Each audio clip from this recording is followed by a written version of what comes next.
Britain's advertising regulator announced this month that new rules will be developed to ban advertising that promotes gender stereotypes. Since the very first days. This UK commercial shows a baby girl growing up to be a ballerina and a young boy working in mathematics, suggesting the path for each gender is clear and strict. Young children learn from everything they see. They learn from what we teach them, but they equally learn from their experiences. And what they see around them, including what's on TV or what's advertised, gives them clear messages.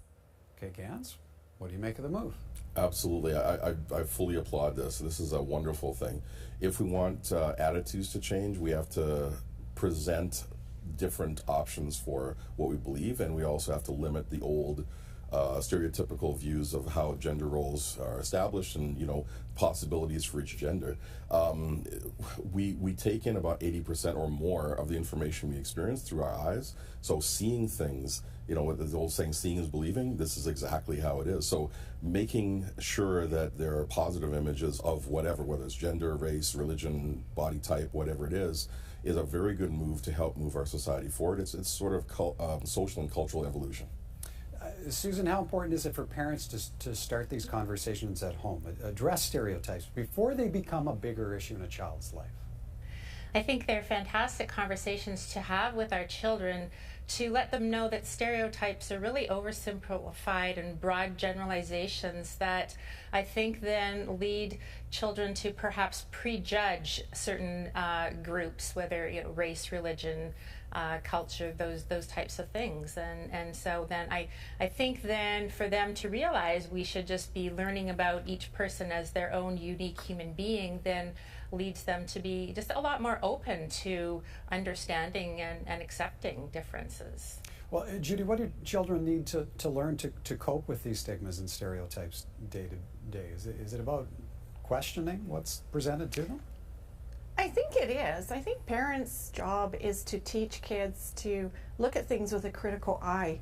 I know with my kids, I ask questions. So I say, okay, so how come that lady asked you if you wanted a boy toy or a girl toy at McDonald's? Or how come this video game box doesn't have pink glitter and stars on it? Is it meant for a boy?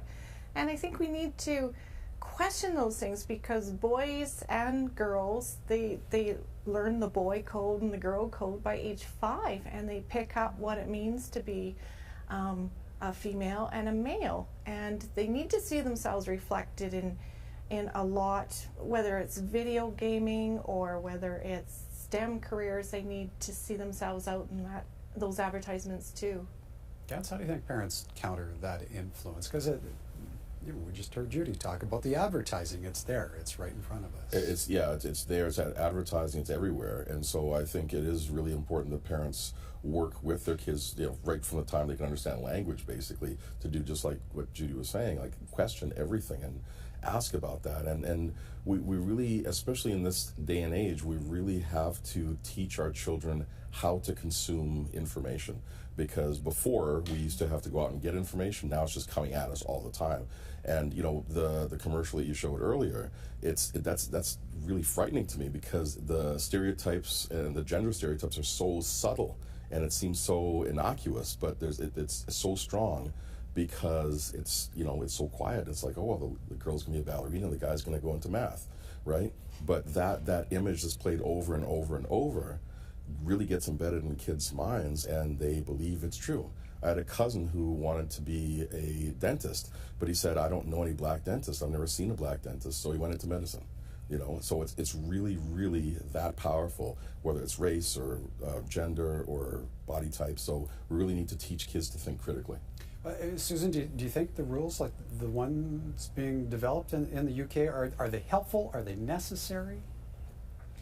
I think that they have every right to play into really it's about the development of our children's minds and their belief in their choices, just like Gans is saying, that, you know, it's often because they're so self-limiting. You know, let's say a boy could say, well, I can't be a nurse because I'm a boy, or a girl could say, you know, I can't be an electrician because I'm a girl, and so they're just so limiting, and I think this is I think a very psychologically healthy move for the British government. Totally agree.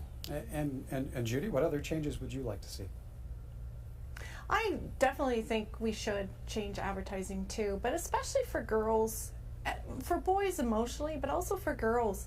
If they don't see themselves in the STEM disciplines, in learning coding, they're not going to go into those very lucrative tech jobs that are going to lead the way in the next 20 years. And we really need girls to be there for financial reasons, and we need boys to be ballerinas if they want. Absolutely.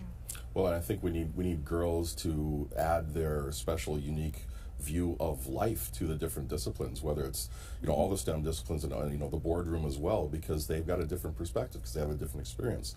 So we need to include all these people in order to enrich all of our society. It's the one that started